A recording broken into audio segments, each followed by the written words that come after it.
Hi everybody, my name is Cleo, and today we're going to be reading The Honeymakers by Gale Gibbons.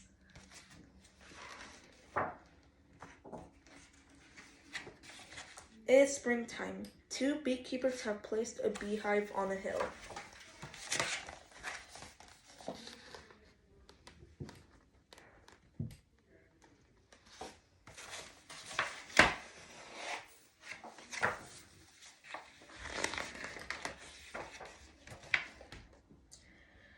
Activity begins around the hive. The honeybees and the beekeepers are the honeymakers.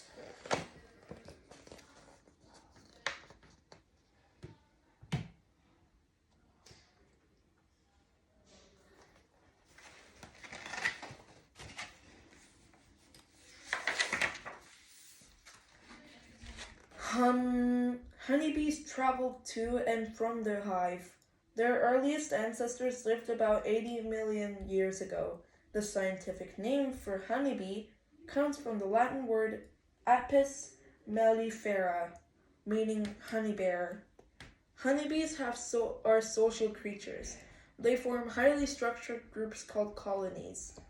In a colony, as many as 50,000 or more bees live together and work at their own special jobs.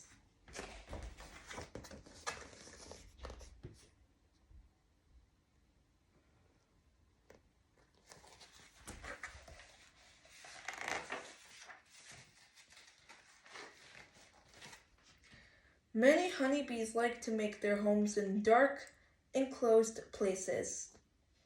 Often a colony of wild honeybees builds its hive in a hollow tree.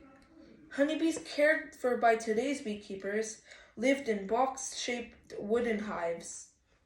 Inside a beehive, the honeybees are building an amazing structure called a honeycomb. It is made of countless six-sided cells. Stored in many of these wax cells is the food that bees and people love to eat: honey.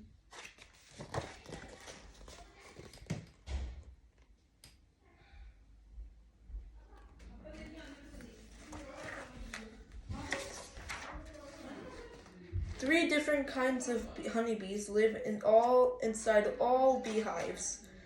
There is one queen, about 100 male drones, and thousands of female worker bees. Like all insects, bees have three body parts. There is the head, the thorax, and the abdomen. Bees have other parts too. The queen is the largest of the honeybees, and she can live the longest, from 3 to 5 years. All the other bees in the colony live for about 2 months, except over winter, when they live a few months longer. It is the queen's job to make sure the hive never runs out of bees. To do this, she leaves the hive to mate with her drones. Then she lays as many as 2,000 eggs a day. Drones are usually smaller than the queen. Their only job is to mate with her.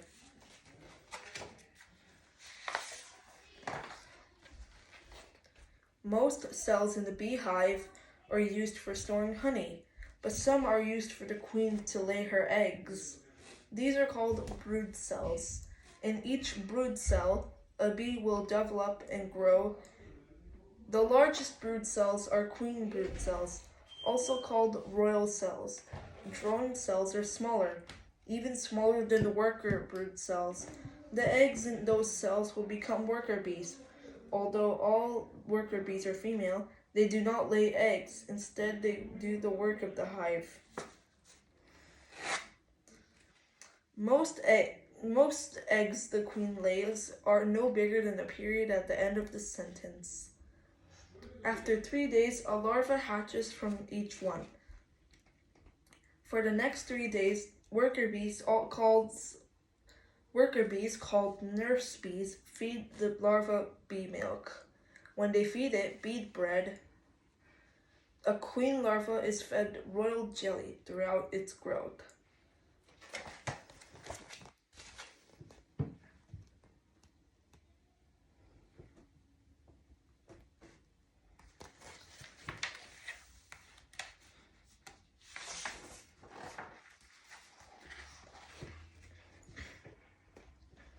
Each larva grows quickly, then spins a silky cocoon around itself. Inside the cocoon, a pupa develops. A nurse bee seals the cell with wax. Little by little, the pupa changes. It begins to look more like an adult insect. This process is called metamorphosis. Queens develop in about 16 days from the time eggs are laid. The metamorphosis of drones and workers take about 21 to 24 days. Finally, after the transformation is complete, an adult bee chews its way out of the brood cell, an adult honeybee.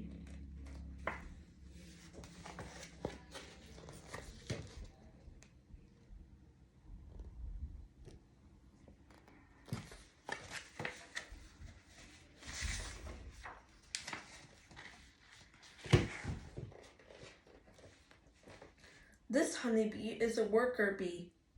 From the minute she comes out of her brood cell, she is as busy as a bee. For the next 3 weeks, she will have a number of different jobs to do inside the hive. First, she's a house bee, cleaning and polishing the cells. About 3 days later, she becomes a nurse bee. After 10 days of being a nurse bee, she becomes a wax-making bee. She makes flakes of wax in her abdomen and chews them to mold new cells or repair old ones. Wax-making bees are also in charge of storing the nectar and pollen that other honeybees bring back to their hive. Other workers care for the queen. They are her court. They cluster around the queen to continuously feed and groom her.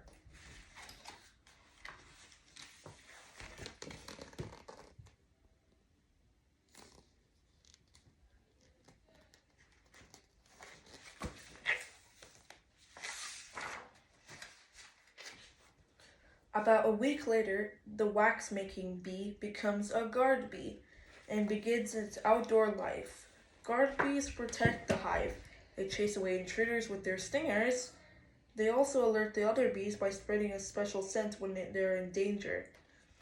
A guard bee will sometimes die in battle to protect the hive and its honey. The worker bee is now about 3 weeks old. She is ready to become a forager bee, her last job, but a very important one. Forager bees are the bees you see zipping from flower to flower. They collect sweet juices called nectar from the flowers for honey making.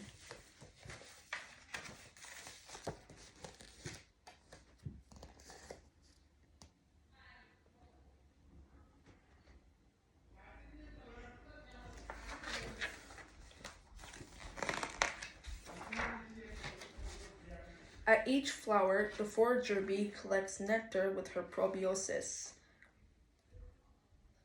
She stores the nectar in a special part of her body called the crop, or honey stomach. The stomach is separate from her other stomach. As she goes from flower to flower, she comes in contact with a yellow powder called pollen. Some of the pollen is collected in little baskets formed by the special hairs on their hind legs. As forager bees collect nectar, she carries pollen from flower to flower. This is part of a process called pollination. When she has visited many flowers and her crop is full, she beelines back to her hive. Pollination is the movement of pollen from the stamen to the stigma of the same kind of plant. This makes seeds to grow new plants. Oh, right. I forgot to show you guys the picture.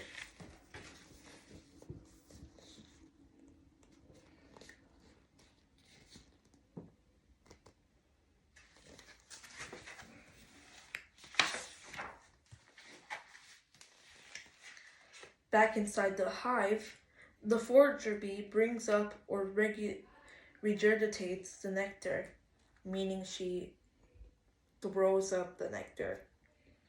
Then she transfers it by tongue to a hive bee. The nectar is passed by tongue among the beehive until some of its moisture is gone. Then a wax-making bee places the nectar in a honey cell. There it continues to dry. dry. More and more nectar is added to the honey cell. House bees cluster over the cell and fan their wings to evaporate even more of the moisture in the nectar. As the nectar loses water, it becomes thicker and thicker.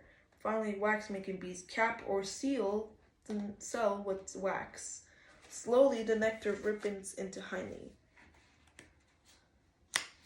Honey is about 8% water.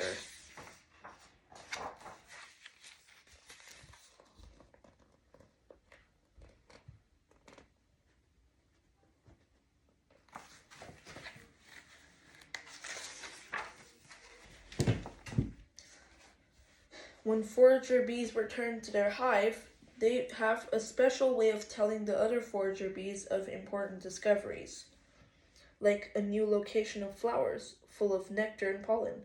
They do the dance of the bees. A forager bee can visit up to 10,000 flowers a day. All the nectar she collects in her entire life can make only about 1 teaspoon of honey. To make 1 pound of honey, it takes nectar from over 1 million flowers.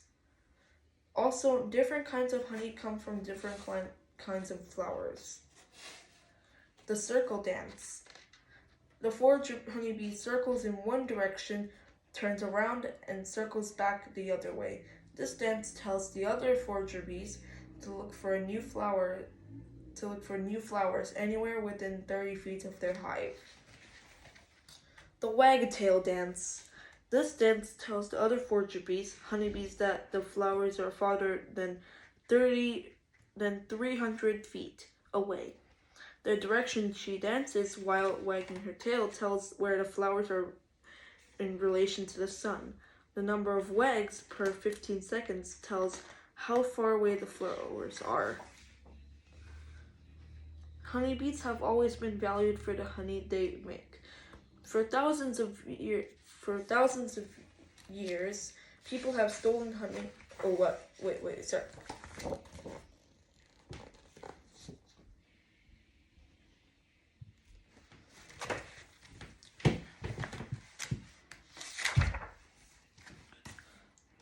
Honeybees have always been valued for the honey they make. For thousands of years, people have stolen honey from wild beehives. People became beekeepers when they began to make their own hives. Some used hollow logs, others used clay pots. Later, in about 150, European beekeepers started using upside-down basket hives called skeeps. Then in about 1850, the hanging movable frame beehive was invented. On top of the hill is a modern beehive. The beehive is stacked in sections.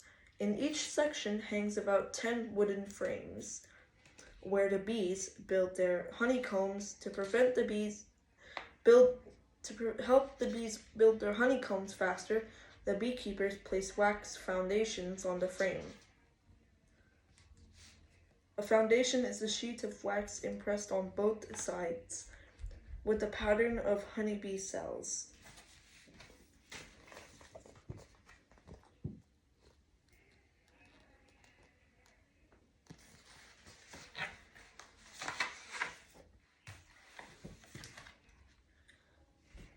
It's time for the beekeepers to harvest the honey. The honeybees have had several months to build and fill the honeycombs. The colder the winter, the more food they will need. The beekeepers move slowly around the hive. They wear special clothes and use special equipment to protect themselves from getting stung. Back at home, in a shed, the beekeepers use a hot knife to cut the wax off the honeycomb. Then the honeycomb frame is placed inside an extractor. It spins around at high speeds to remove the honey without breaking the honeycomb. The honey goes into a collecting tank.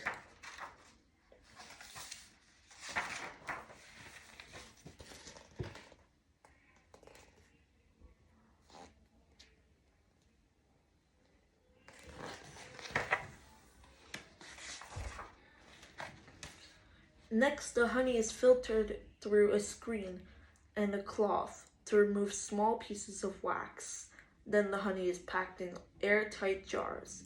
Sometimes beekeepers melt down old and damaged honeycombs to make beeswax candles. And other things, the rest of the empty honeycombs frames are returned to the hive for the honeybees to fill again. For some beekeepers, honey making is a hobby. They use the honey themselves or give it away as a gift. Commercial beekeepers provide stores and shops with gleaming jars of their product to sell delicious sweet honey for the honey makers.